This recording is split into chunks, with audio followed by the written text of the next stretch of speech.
The complete works of Swami Vivekananda, Bhakti, lecture delivered by Swami Vivekananda at Lahore in 1897, Part 3. The highest form of worship that had been laid down by the Bhakta was the worship of man. Really, if there had been any sort of worship, he would suggest getting a poor man or 6 or 12, as their circumstances would permit, every day to their homes and serving them, thinking that they were Narayanas.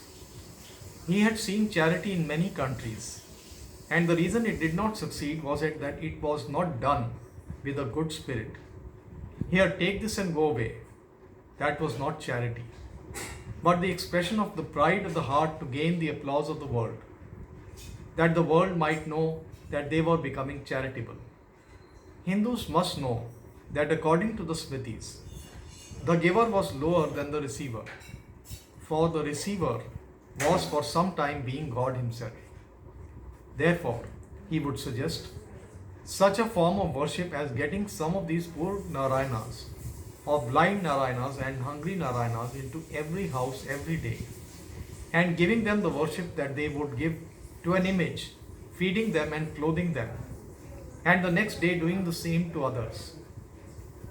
He did not condemn any form of worship, but what he went to say was that the highest form and the most necessary at present was this form of Narayan worship. In conclusion, he likened bhakti to a triangle. The first angle was that love knew no want. The second was that love knew fear. Love for reward or love for service of any kind was the beggar's religion, the shopkeeper's religion, with very little of real religion in it. Let them not become beggars, because in the first place, beggary was a sign of atheism. Foolish indeed is the man who lives on the banks of the Ganga, digs a little well to drink water.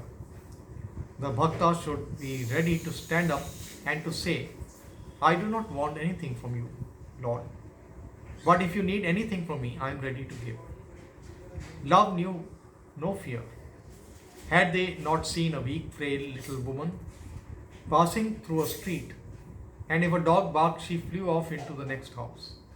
The next day, she was in the street, perhaps with her child at her breast, and a lion attacked her. Where was she then? In the mouth of the lion to save her child? Lastly, love was unto love itself. The bhakta at last comes to this, that love itself is God and nothing else. Where should man go to prove the existence of God? Love was the most visible of all visible things. It was the force that was moving the sun, the moon, and the stars, manifesting itself in men and women and in animals, everywhere and everything. It was expressed in material forces as gravitation and so on. It was everywhere in every atom, manifesting everywhere. It was that infinite love and only motive power of this universe, visible everywhere. And this was God Himself.